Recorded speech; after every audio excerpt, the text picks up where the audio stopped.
আসসালামু আলাইকুম। পোয়া পিঠা বানানোর জন্য নিতে হবে 2 কাপ চালের গুঁড়া, 1 কাপ ময়দা আর হাফ চা চামচ লবণ। আর এখানে নিতে হবে 1 কাপ খেজুরের গুড়।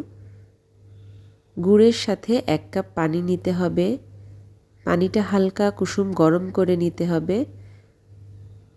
এবার যেই শুকনা উপাদানগুলো আছে এগুলা ভালোভাবে মিক্সড করে নিতে হবে।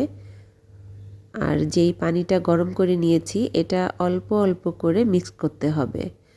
একবারে বেশি দিয়ে দেওয়া যাবে না, তাহলে ব্যাটারটা ভালো হবে না। অল্প অল্প দিতে হবে আর মাখাতে হবে।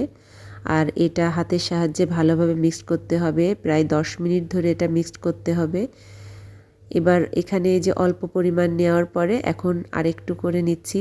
আপনাদের এখানে পানি আরেকটু কম বেশি লাগতে পারে। যদি একটু বেশি লাগে আপনাদের মতো আন্দাজ করে নিয়ে নেবেন।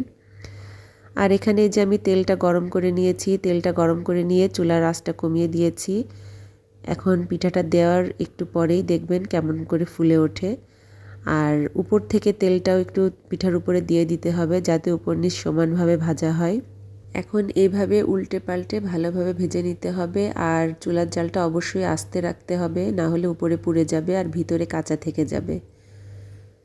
এখন এই যে পিঠাটা প্রায় ভাজা হয়ে গিয়েছে, তো আমি এইভাবে আস্তে জালে ভেজে নিয়েছি।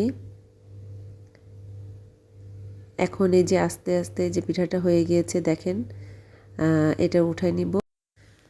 আমার সবগুলা পিঠা ভাজা হয়ে গিয়েছে। আর এই যে দেখেন ভিতরে একদম কাঁচা নাই। আল্লাহ হাফেজ।